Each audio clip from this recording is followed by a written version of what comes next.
Pour parler de son chemin et de pas se perdre en chemin, alors moi, avant de créer Fairplay, je pense que j'étais à côté de mon chemin.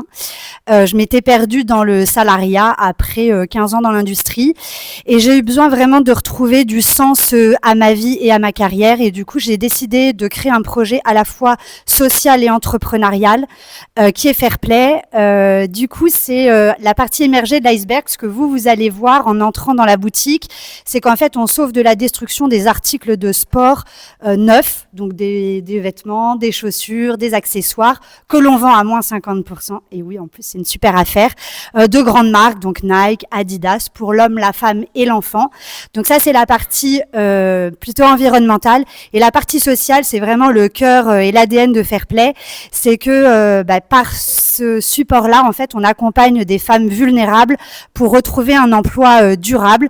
Donc ça peut être soit des femmes réfugiées, soit des personnes en situation de handicap ou des chômeurs longue durée. Donc ça, c'est vraiment notre mission. On la lit dans une boutique qui se trouve à Aubière, enfin à la limite d'Aubière, en face de Saint-Maclou. Donc je vous invite à venir les rencontrer, à voir les produits. On fait également un espace de réparation pour prolonger la durée de vie des articles et on fait aussi régulièrement des conférences, des ateliers, aussi pour mettre en valeur d'autres projets, d'autres entrepreneurs et d'autres choses.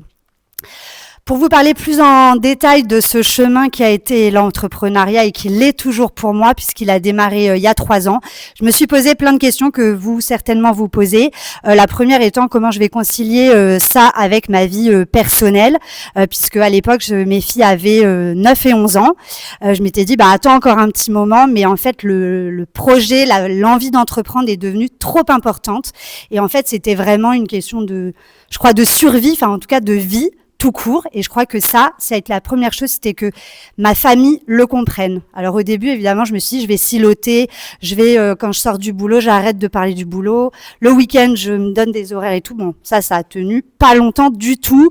Les silos se sont complètement effondrés, à tel point que finalement, c'est mes enfants qui faisaient les implantations des boutiques, mon mari qui faisait le bricolage dans la boutique. Enfin bon, ça n'a pas du tout tenu, mais à la fois, ce qui était aussi hyper intéressant, c'est que mes filles, elles savent accueillir des clients, utiliser la caisse, elles savent gérer les stocks et même manager, puisque des fois ma fille me dit non mais celui-là tu devrais pas le garder, il est pas très bon.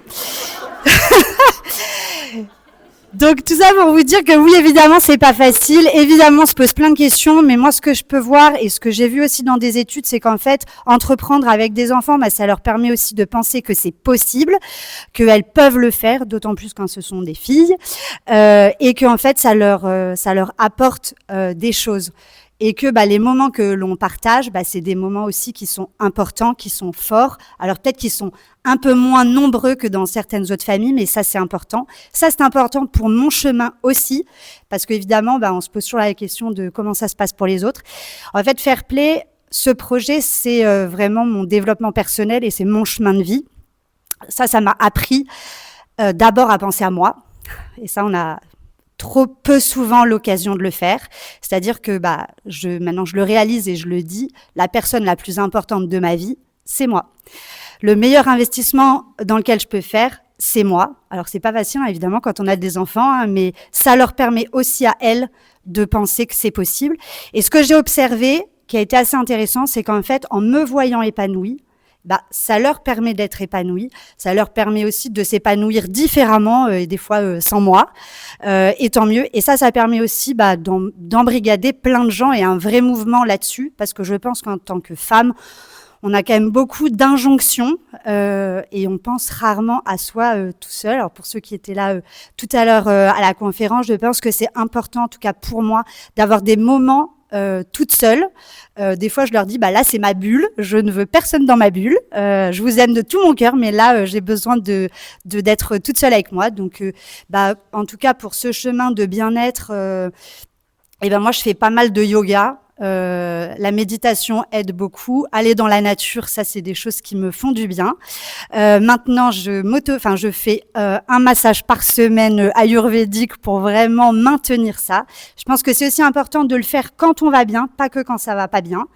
parce qu'évidemment, c'est les montagnes russes, hein, l'entrepreneuriat. Il y a des moments où ça va super bien, on est vraiment au top, on brille et tout, et puis il y a des moments où on a ramassé à la petite cuillère.